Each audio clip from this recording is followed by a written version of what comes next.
We still have viewers in the comments that ask about the right to repair almost every video I upload. What do you think about the right to repair? How is the right to repair impacting or affecting your business? What do you think about own nothing and be happy about it, like a lot of content creators preach on YouTube and elsewhere? And I've went over this many times before. Let's settle it once and for all. And I'm gonna go against the flow here. A lot of people are not gonna like it, but that's my opinion. I talked about the right to repair in the past, and I said how nothing is going to change with the right to repair. You can moan, bitch, cry about it all you want from now until you die, and nothing is going to change. If I'm the maker of this device, let's call it a phone or whatever, I created that device and I do not want to provide circuit diagrams. I do not want to provide manuals. I do not want to provide parts so you can fix that phone. I do not want to provide board view diagrams. That's a decision I took as a company. And it's up to you, the consumer, the customer, if you want to buy that device or not buy that device, knowing that that device is not repairable if it breaks. If you buy it, then it's on you.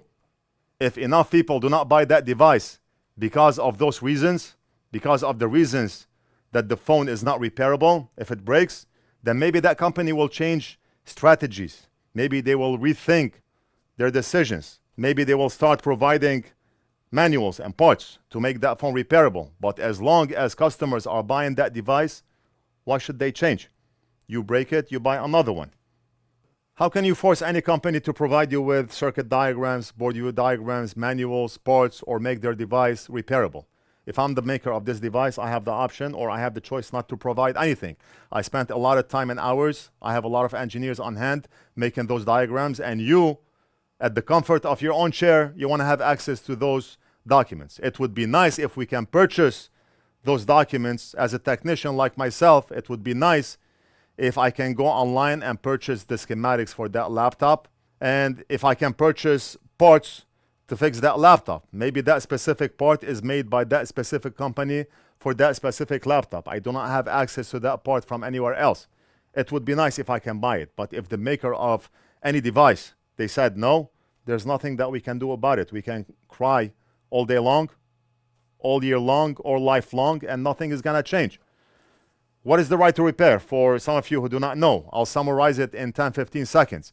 If I'm working on a $2,000 laptop, I open it, it doesn't power on. I open it to diagnose and inspect what's going on with the motherboard, and I find a blown chip. Chances are replacing that blown chip may fix the problem. The chip is too blown to see any markings on it. I do not know what that chip is. Or maybe I do see markings on the chip, XYZ. I look up XYZ online. I'm not able to find any information about that chip.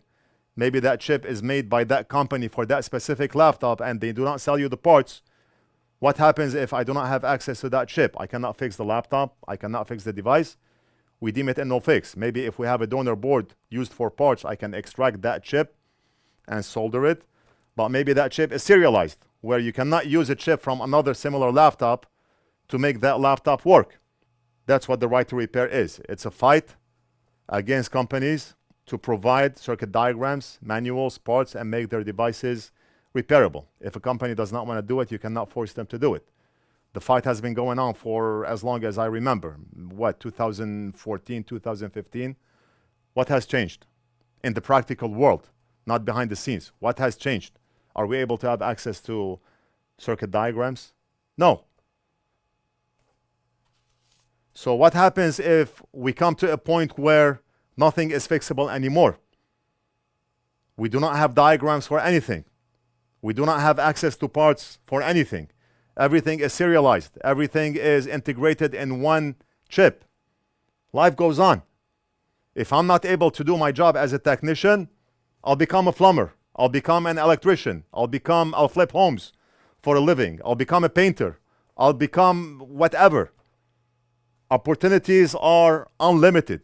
If you are that type of guy who sits home all day, economy is bad, I'm not able to find a job, Trump, politicians, how can I make a living? If you are that type of guy, you're going to stay like this until forever, because your mentality The way you think is wrong.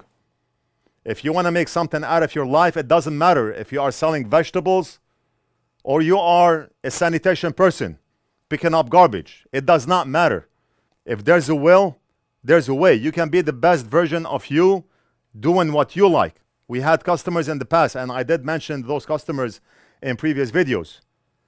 The person comes in, oh, I wish I did like what you are doing now. It looks fun. It looks, when you fix devices, you work at the comfort of your own office, and we cannot all be electronics technicians. Who's going to be a doctor? Who's going to be a builder? Who's going to clean the garbage from the streets? Who's going to be the woodworker? We complete each other. There's no one job that's better than the other. It's how you make, it's what you make out of that job that you are doing. You can be the best vegetable seller in the world. If you are selling vegetables, maybe you have the best vegetables in the market. Your vegetables are clean, your vegetables are organic, your vegetables are whatever, okay? People will pay more to buy from you because of what you are offering. If you are a carpet maker, how many of you ever went online and searched for carpets? Okay? You can make it work. I make the best carpets. I do this, I do that, the stitching, the material. Look at this carpet, look at that carpet. You can make it work. If you want something to work, you can make it work. But to sit home all day and say economy is bad, I'm not able to make a living, it's on you. You are the one who chose to sit and do nothing, and you're not doing anything about it. So if I ever come to a point where I'm not able to fix devices, life goes on. I pick something else and I excel in that something else. I know electronics repair. I've been doing it since 2014. But if I cannot do it anymore, it's not the end of the world. I'll do something else. A few days ago, I was painting the game room in my house, 16 feet tall ceilings. Okay? How can you climb all the way under? It's a little bit dangerous to have a ladder that high. God forbid something happens, you fall. It's deadly. I painted the wall, and I said to myself, I could be doing this for a living. I like it. I'm like an expert now at painting. I have all the tools, I have all the means, and if I'm ever not doing this job, I could become anything, and I can make it work. Anything. Own nothing and be happy. I think you'll be happier if you own nothing. Personally, that's what I think. You go to Starbucks, you buy a Frappuccino filled with unhealthy junk for $7, $8, and you are happy. But if you want to subscribe to Microsoft Office, an online subscription plan for $7 a month, you're complaining all over the place. It used to be that you can purchase Microsoft Office, install it on one computer, on one laptop. You do not have an online access to Microsoft Office. If they came up with updates, you have to pay for the updates. If you are working on a document and your laptop went off, you're going to lose whatever you wrote. I think it was not like that in the later versions. And now Microsoft is providing you with up-to-date Microsoft Office that you can install on your computer or you can access online. Your documents are saved online. Anywhere in the world, I can access Microsoft Office for $7 a month. Always up to date. I do not know how people think. It's a no-brainer. Adobe Photoshop. It used to be that we could buy Adobe Photoshop for what, $800, $900? Every year they come out with updates where you have to pay $200 to upgrade your current Adobe Photoshop. Every year, $200 to update, $200 to update, to have the latest version of Adobe Photoshop. You do not have an online access to Adobe Photoshop. You do not have all the benefits that Adobe are providing now. How much are they charging monthly? $19 or $29 a month. You always have up-to-date Adobe Photoshop with all the benefits of accessing the software online. Your documents are saved online and they have access to a lot of other things. If I'm a graphic designer and I'm doing Photoshop as a job, I would thank Adobe 1,000 times for making such a package. $29 a month to access the software. But for somebody who has nothing to do in life, it's easy for him to complain about subscription-based plans, how Adobe is charging for the subscription, how Amazon Ring cameras are charging a subscription. Rosman, in one of the videos, he was complaining how Ring is sharing your information with another surveillance company. I mean, if you want your life to be private, Do not use a cell phone. Do not use emails. Do not use the internet. Just live in a cave with access to nothing. That's the only way you can be private. If I'm sitting in my backyard, you can be 100% sure that if they want to spy on me from the satellite, they can do it. I have nothing to hide. They want to spy, let them spy. If you are such a private person, maybe you should cut access to everything internet, and you should live between, what, 4 walls? 6 walls. Ceiling, floor, and 4 walls, and close the door. That way, maybe your life is going to be private. What if Ring shares my information with another surveillance camera? It's not like I have the camera inside my bedroom. I have it outside the house. It's monitoring who comes in, who goes out, and I'm able to see who's outside my home. You want to share the information? I don't care. Unless you are a top secret agency and you do not want any of that, then opt for an NVR. Own nothing and be happy. You're going to die anyway. You're going to own nothing anyway. So what's the use? I bought a house. I talked about it in a previous video. I work hard. I've always lived in an apartment. We did purchase a house in 2009. Myself, my brother, and my parents. We paid it in full, cash. It was $370,000. It's worth $1 million today. It was a good investment. But I never lived in a house. 2 years ago, I bought a house, $1.8 million. And people online, oh, he bought a house for $1.8 million, the $1.8 million guy. I work hard, and I paid the house in full. Do I own the house? Yeah, it's under my name. I own the house. What happens if we have any issues with the government? They'll come and take the house. What happens when you die? It transfers over to your kids, to your beloved, whoever. Do you know how much I'm paying a month right now for a house that I already paid for? $24,000 in taxes every year. That equals $2,000 a month. Insurance, $300 and something a month. Water, electric bill, $1,200 a month. You think if you buy a house in the US, you live for free? You do not. You are still paying taxes. You can rent an apartment for $2,000 a month, and I'm paying the same. But the only difference is I live in a house and not in an apartment. And to me as a person, I do not care if I live in a tent, I live in a cave. I bought the house. I have 4 kids. Okay, they have the luxury of playing in the backyard, swing, slide, trampoline, pool. I work hard, okay, and I want my family to enjoy the fruits of my labor. And that's why we bought a house. But if it came to me, if I'm the only person, I do not have a family, I do not care where I live. I worked hard, and I'm not going to keep the money in the bank until I die. No, I enjoy it. I bought a house. I paid off the vehicle. I do not like to owe anybody any money. Everything I buy, I have the cash for it. I have one credit card, only one credit card that I use. Okay, it's the Prime. Okay, and I buy everything on that card, and every month before the due date, I pay it in full. Everything I buy on that one card. I can get 20 cards if I want. I only have one card. Everything I purchase on that card, and I pay it off before they put interest on the card. Happy life.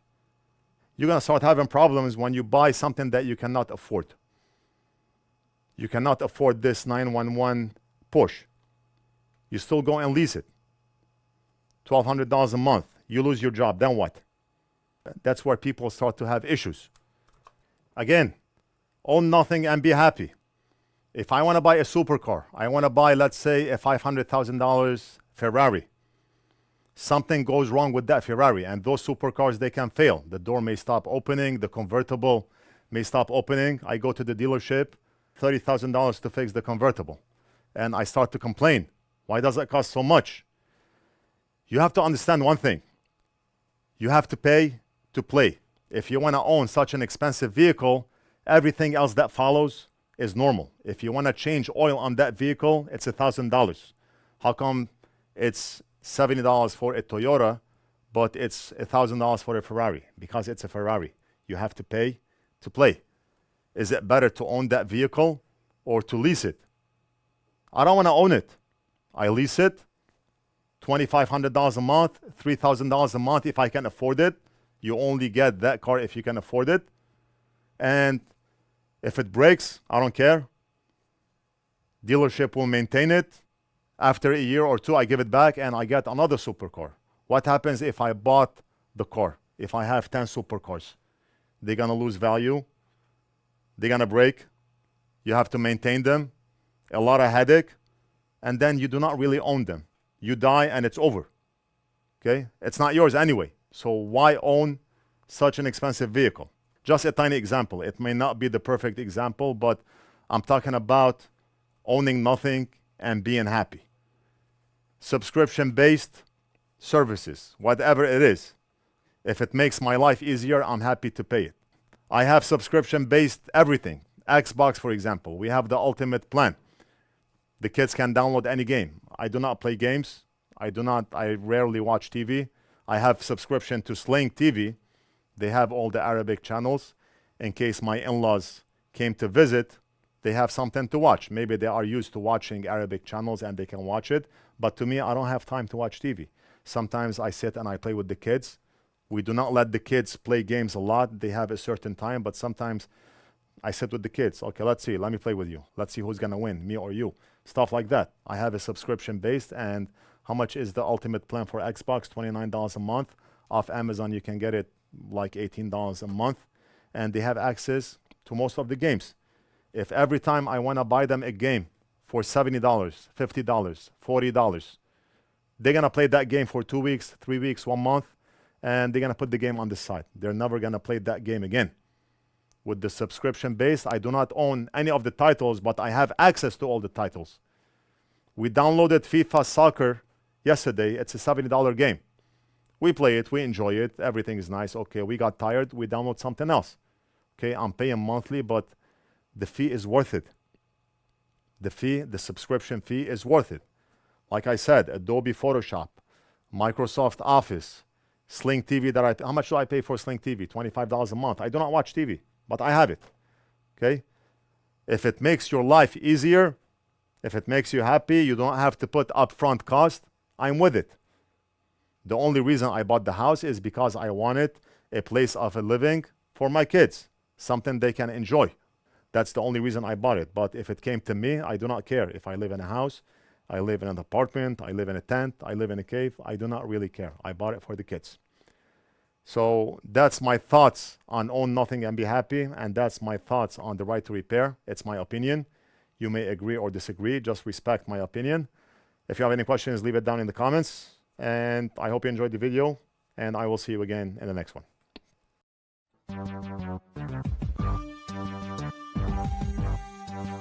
Better